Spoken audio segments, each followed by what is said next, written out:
professional career. In the interest of full disclosure, I must confess that I was taken aback by this most generous invitation.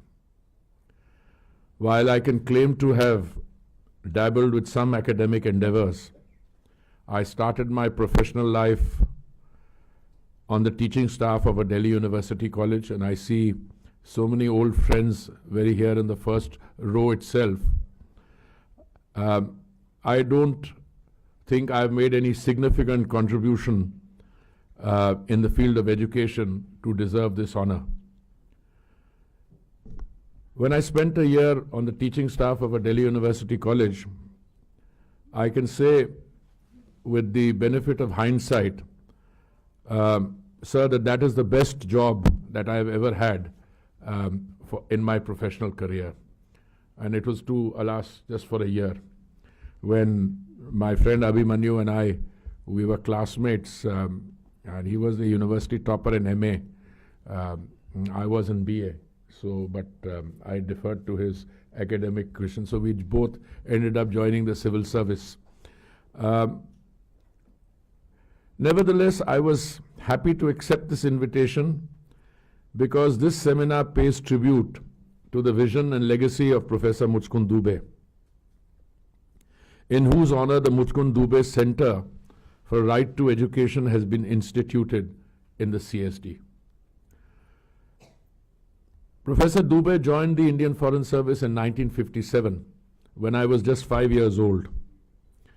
I had the privilege of working with him when I joined the Permanent Mission of India to the United Nations in Geneva in 1981 as First Secretary, and he joined as Permanent Representative in 1982. Professor Dubey belonged to that first early generation of Foreign Service officers that set India's diplomatic community apart from the rest. After serving as Foreign Secretary during a time of multiple global developments and profound change for India in 1981, he served with great distinction as professor at JNU for, I think, 8 years, and professor and president of the CSD, among others. Not only was Professor Dubey an outstanding diplomat, he was also a scholar and public intellectual of considerable repute. Apart from his insightful commentary on international affairs, he was a renowned translator and literary critic.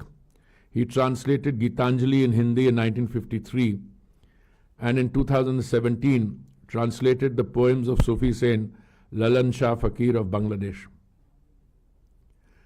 Before I go to Professor Dubey's contribution in the field of education and why I think this center, which focuses on the right to education, is so aptly dedicated to him, I also want to share with you, and you reminded me, sir, that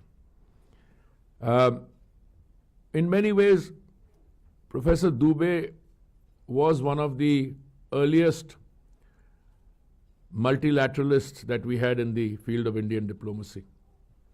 He joined the UN system as an international civil servant somewhat early. I think he worked, if I'm not mistaken, I was discussing yesterday, he worked on the second development decade of the UN. But he was a multilateralist to the core. When I served under him in Geneva in his mission, I was on the trade side dealing with the General Agreement on Tariffs and Trade, which had another outstanding IAS officer from the Bihar cadre of the IAS, Shri B.L. Das, and then followed by Shri S.P. Shukla. But Professor Dubey was the overall PR, and he used to deal with disarmament. But I remember very clearly that the negotiations you referred to, I think the Framework Convention on Tobacco Control, it was a landmark negotiation for a variety of reasons. One, it was, and I hope I'm still correct, it was the first public health multilaterally negotiated treaty. And it responded to a need of the time, because here was big tobacco. I have to choose my words carefully because now I'm in the Council of Ministers. But big tobacco running amok, and the health, the WHO, which is where it was anchored. But I think the enthusiasm which that multilateral treaty received, it also represented an early success of multilateralism. And may I say, with over half a century's experience now, Abhimanyu and I belong to the 74 batch. We've done different things at different points of life. But I have always believed, and I say this with a sense of responsibility, that the multilateral system anchored in the United Nations serves overall objectives of the world, not only on the pillar of peace and security, also on the pillar of development. And frankly, I have always argued against the view. People tell me, multilateralism is the requirement of the not so strong. I have always differed with that view because I believe multilateralism or plurilateral approaches are distinctly preferable to unilateral approaches, and that unilateral approaches don't even suit the very strong. And those are some lessons which are coming home to roost now. You need negotiations, discussions, and plurilateral approaches. They bring better outcomes. I'm making a general philosophical comment, and I know my friends, distinguished members of the Fourth Estate are here, and I'm always happily setting myself up as a target for, slight twist of, what was said, but I think we're being recorded, so I'm safe. Coming back to Professor Dubey, he was a PR at that time. He was also very passionate about the world of disarmament, where he led the delegation. But before I stray away from multilateralism, if you look at the state of the world today and you see the multilateral system, what exactly happened? The multilateral system as we know it was designed, its architecture was conceived when the Second World War was still going on. And I talk about 1945 and the San Francisco Conference. I think at that point of time, a lot of people realized that the Second World War was going to end, and you needed to at least start beginning to reflect on the coordinates of a post-war architecture. And hence, the United Nations, the Bretton Woods institutions, the International Monetary Fund, the World Bank. The United Nations was conceived in San Francisco in the 1945 conference. The Bretton Woods institutions took shape when a meeting was held in the somewhat sleepy New Hampshire village of Bretton Woods, and from which was born the IMF and the World Bank. The negotiations on an international trade organization remained stillborn because the legislature of a very important country decided it was not willing to cede negotiating leverage to a supranational body. They wanted to retain it within their legislature. And therefore, the Havana Charter, which conducted these were negotiated, they just picked Chapter 4 out of the Havana Charter and converted it into the General Agreement on Tariffs and Trade, GATT, which was the predecessor of the World Trade Organization. And legal form was sought to be given to the GATT through what was called the ICITO, the Interim Committee for the International Trade Organization. Why I'm mentioning all this is that Professor Dubey, or Muchkund as we affectionately called him, was part of the history which saw the evolution of the global changes in the 50s and 60s. I mean, some of us only arrived few years later. But the United Nations Conference on Trade and Development, to which he was accredited, and all the other organizations, whether it was the ILO, WHO, where the Framework Convention on Tobacco Control, I think Professor Dubey's role, and then of course subsequently he became Foreign Secretary, and I think the rest is better known. Today, as we look at the multilateral system, there are some things that stare us in the face. One is that the most important, or what appeared to be the most important pillar, the one of peace and security, that is characterized by a Security Council that is paralyzed. I happen to have been presiding over the Security Council when India was a non-permanent member in 2012 and 13, and I presided over the Security Council when the momentous developments in relating to the use of force authorized in the case of Libya and not authorized in the case of Syria took place. In fact, I have a book on it, and something which is not very well known, and I sometimes hesitate to mention this because he was exceptionally kind to me. He wanted that book, Perilous Interventions, to be given a Hindi version, and he actually attempted it. So this is not, and I don't want to talk about his human qualities. I suspect many of you here knew him as well, if not. So it's a great honor for me to be here today.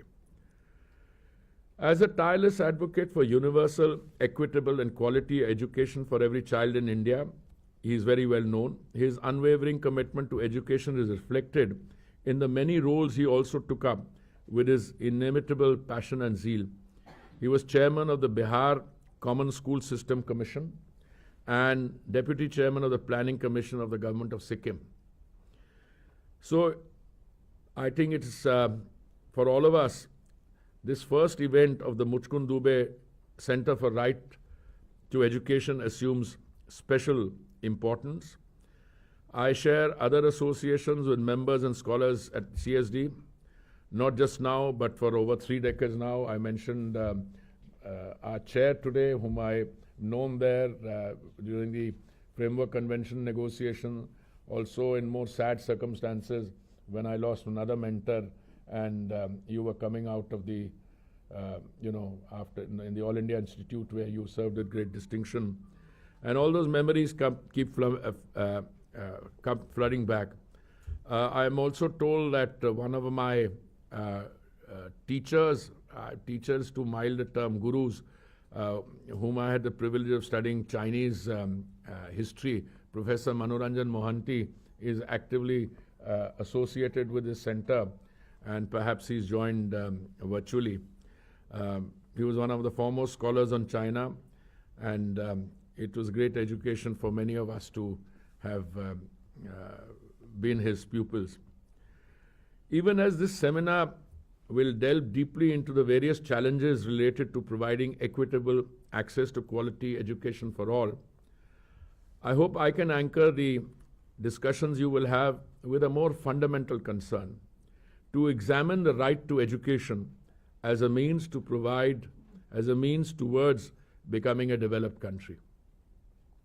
I'm not as well versed in the intricacies of education policy as other colleagues in the cabinet or the Council of Ministers, or many of you here who have devoted lifetimes to this subject. Therefore, my perspective is of someone who is part of a team charged with facilitating the overall development of the country. I want to understand how we can move from a $4 trillion economy to a $35 trillion economy by 2047. How can we produce a generation of responsible and productive citizens? As straightforward as it may seem, it must be emphasized that education is fundamental to development. And that's a view I've held much before the current phase of my professional life. When I was Housing and Urban Affairs Minister, and I had to interact with many people on the urban sector, the need for its rejuvenation. The West often described us as reluctant urbanizers, because when we became an independent country, and our total population was, I think, nothing more than 350 million or something, our urban population was only 17%. Delhi, whose land area has not changed, the population of Delhi, even after all people from my and our other families came in from after the partition, the population only moved up from 8 lakhs to 22 lakhs. But today, there's been a rapid urbanization. And, I don't have the estimate because the census will show up the latest urban figure. But I'm sure that the population of Delhi, Professor Reddy, is not going to be less than 2 crores. In fact, it will be upward of 2 crores. So with the same land area, and you had a population of 8 lakhs, which went to 22 lakhs with the arrival of refugees, and that 22 lakhs will go to 2 crores plus. Today, you can talk already about the need for planning, which has gone into an area where you will be talking about 600 million people living on the same, and just in urban spaces in our cities. We've done well in many areas. We've actually, if you list the achievements, they are quite impressive.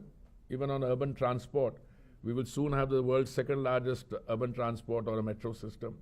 We're already at 950 kilometers. We have another 1,000 kilometers being built. But when I was in the urban sector, I used to say, if you are going in for urban planning, focus on location, location, location. Because there's no point in your building a new gathering unless it's located properly and unless it decongests, unless it's connected. But when I come to the development of a country, I'm afraid it is education, education, and education. And I think the focus on right to education, I know I've been part of this long ideological debate, can you have a right-based approach to development? And I've always said that you don't have a choice, because otherwise your challenges will multiply and you will be put to greater difficulty. So if I talk about development and the transition from a $4 trillion economy to a $35 trillion economy, it is in the context of education, education, education. It is I believe it is a national priority, and it has very little to do with political ideologies. You can put an ideological construct on anything, on the clothes you wear, the air you breathe, but I think this is a fundamental national priority. It was the Vajpayee government in 2002 which laid the constitutional foundation of the RTE through the 86th Constitutional Amendment Act 2002 by inserting Article 21A, which guaranteed free and compulsory education for children between the ages of 6 and 14. This shifted elementary education from a directive principle to an enforceable fundamental right, recognizing education as a justiciable right. And by the way, those who opposed the framework of a rights-based approach always used to say that a developing society does not have the resources to enforce those rights, and therefore there'll be strain. I think the benefit of hindsight has proved that that was at best a nonsensical view. And the sooner we get rid of such notion, I mean, there are some things which are fundamental, and the right to education, I believe, is one of them. And I think I feel good and comfortable being in a company of people like this. This shifted, I just already said that. Further, the implementation of the RTI beginning in April 2020 has picked up steam since 2014. A simple comparison of pre-RTE data from 2005 to 2006. This is called the UDISE, Unified District Information System for Education, database developed by the Ministry of Education. And post-RTE outcomes, that is 22, 23, and ASER 24, demonstrates the legislation's success. Because when my friend Mr. Nair, the publisher, invited me for this event, I was actually mixed up because I was invited for a similar event in the RIS, which I used to chair, and they wanted to designate something there. So I said, okay, I will come for that. Later on, I discovered I had to speak on the right to education, so I had some research done. So if there are any flaws in the research, I cross-checked, it's absolutely correct. And my friend Abhimanyu will correct me. We have nearly universal, that is 97% youth literacy. We are narrowing the gender literacy gap in part due to the success of schemes like Beti Bachao, Beti Padhao, Swachh Bharat Abhiyan, etc. Primary school enrollment rate went up from 84 to 96%. Upper primary enrollment went up from 62% to 90%. Teacher-pupil ratio has improved from 42 to 1 to 24 to 1. But by the way, there is a huge distance still to be covered in that area. But so whilst we talk of improvement, it also provides you the roadmap of what more and much more that needs to be done. Schools with separate girls' toilets has gone up from 30% to 91%. Schools with, and this is one area, with all humility, I can take some part of being that process, because the Swachhta campaign and the building of public toilets, these individual household toilets, 7 years I was Minister for Housing and Urban Affairs, and we paid special emphasis. That result is showing. Schools with schools with separate girls' toilet has gone up 30 to 91. Schools with electricity have gone up from 20% to 86%. Dropout rate has fallen from 9.1% to 1.5%. India has advanced considerably on the education front. At the time of independence, our literacy stood at 17%. According to NSSO, we are now somewhere around 80% literacy mark. Clearly, we have come a long way, but as I said, even that progress should only provide encouragement for the remaining distance to be covered and soon. We have not yet achieved universal education, and within that failing lie further limitations of unequal access to education and varying standards of education. I refer to our history to impress upon you only why this achievement, though considerable, is insufficient. When the British colonial administration presented the Sargent scheme for the educational reconstruction of India in 1944, it aimed to achieve 100% literacy in the country within 40 years, that is by 1984. At that time, the 40-year time frame was considered too long by our leaders of the independence movement. Clearly, we have done well in empowering and educating the mainstream, but it is at the margins where we are yet to fulfill our goals. That is why it is imperative for us to consider inclusive education policies aligned with the philosophy of Antyodaya se Sarvodaya. It is in this context that I urge the esteemed scholars, all of you present here, to consider two critical questions in the upcoming discussion.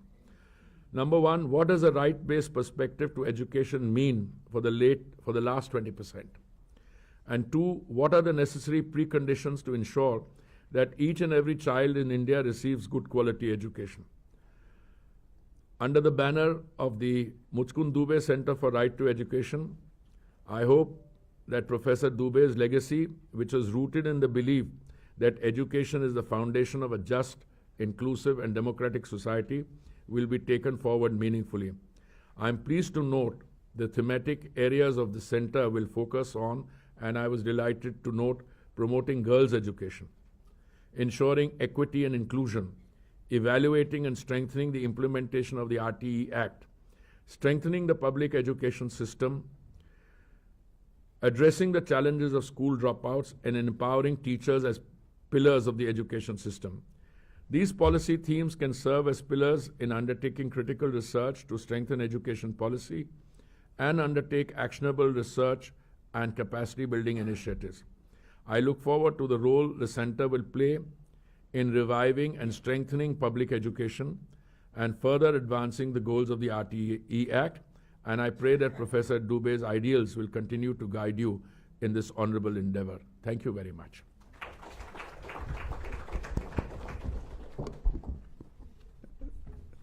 Thank you very much, sir, for that very inspiring address, especially for forcefully espousing the right to education.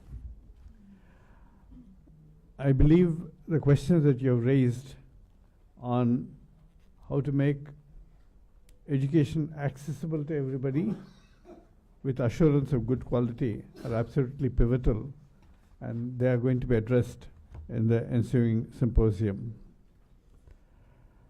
Indeed, from the point of view of the benefits that education will impart for our development journey, there is no dispute that right to education in terms of universality as well as access and affordability, coupled with quality, is going to be a very important element of that developmental journey.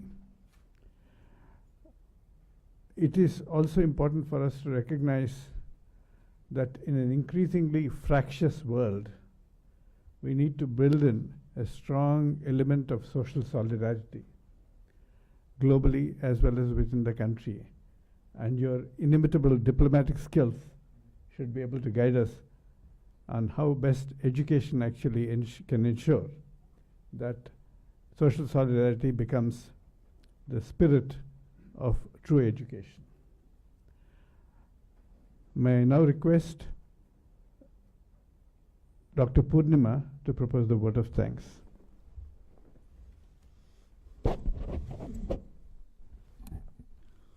On behalf of the Council for Social Development, it is my privilege to deliver the vote of thanks at the inaugural session of this seminar on school education.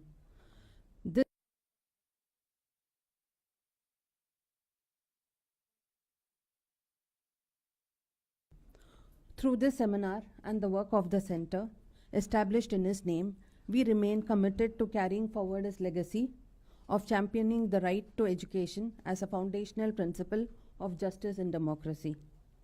We are especially honored that Shri Hardeep Singh Puri, Honorable Minister, accepted our invitation to deliver the inaugural address. Sir, we cannot think of a more fitting person than you to pay tribute to Professor Dubey. I can think of many, but still. Your long-standing association with public policy and global diplomacy and your support for inclusive development align deeply with the values of Professor Dubey that he stood for. We are deeply grateful for your gracious presence and thoughtful remarks that will guide our deliberations over the next 2 days and the activities of the center. We are also sincerely grateful to Mr. KPR Nair, member of the Advisory Committee of the Muchkund Dubey Center,